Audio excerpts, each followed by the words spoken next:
Terpukau suara merdu Putri Aryani bawakan Melati Suci, Guru Soekarno Putra ajak kolaborasi.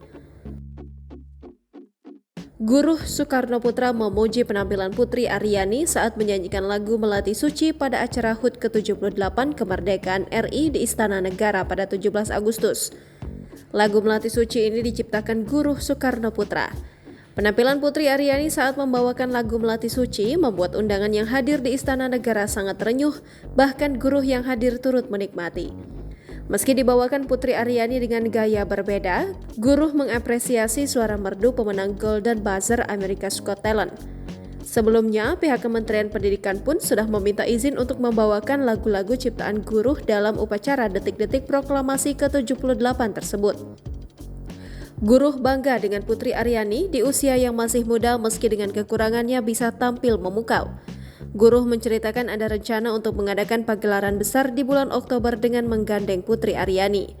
Pagelaran tersebut berupa lagu dan tarian yang pernah diciptakan Guru Soekarno Putra. Guru Soekarno Putra yang belum sempat bertemu Putri Aryani secara langsung berharap dalam mewakili Indonesia di ajang America's Got Talent bisa menang. Jangan lupa subscribe, share, komen, dan like ya!